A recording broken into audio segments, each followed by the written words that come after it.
असफलता से डरो मत, उससे सीखो। प्रेरणादायक कहानी। बहुत समय पहले की बात है। एक गांव में आरव नाम का एक नौजवान लड़का रहता था। वह पढ़ाई में बहुत होशियार था और उसका सपना था कि वह एक दिन बड़ा अफसर बने और अपने माता पिता का नाम रोशन करे।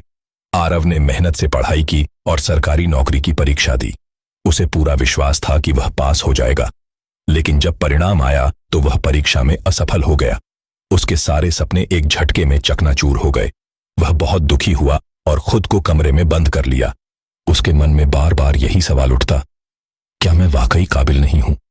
उसकी यह हालत देखकर उसके दादाजी एक दिन उसके पास आए और बोले, बेटा, क्या तुम जानते हो कि एक बार एक चींटी 100 बार गिरकर भी दीवार चढ़ने की कोशिश करती रही थी? आरव चुप रहा। दादाजी ने फिर कहा, असफलता का मतलब यह नहीं कि तुम अयोग्य हो, इसका मतलब यह है कि तुम्हें एक और मौका मिला है बेहतर तरीके से कोशिश करने का। इसके बाद दादाजी ने उसे थॉमस एडिसन की कहानी सुनाई। उन्होंने कहा, बिजली का बल्ब बनाने से पहले एडिसन 1000 बार असफल हुए थे। जब किसी ने पूछा कि उन्हें कैसा लगता है कि वो 1000 बार फेल हो गए, तो उन्होंने जवाब दिया, मैं असफल नहीं हुआ, मैंने 1000 तरीके सीखे कि बल्ब कैसे नहीं बनता। आरव ने ये बातें ध्यान से सुनी और सोच में पड़ गया। उसने ठान लिया कि वह हार नहीं मानेगा। अगले दिन से उसने फिर से पढ़ाई शुरू कर दी, इस बार ज्यादा लगन और अनुशासन के साथ।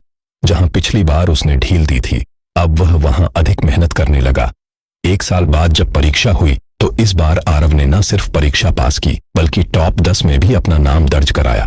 पूरे गांव में खुशी की लहर दौड़ गई। उसके माता पिता और दादाजी की आंखों में आंसू थे, गर्व के। निष्कर्ष, असफलता कभी भी अंत नहीं होती, वह तो एक सबक होती है, एक संकेत कि कुछ सुधार की जरूरत है। जो इंसान असफलता से डर जाता है वह वहीं रुक जाता है, लेकिन जो उससे सीखता है वह आगे बढ़ता है और इतिहास रचता है।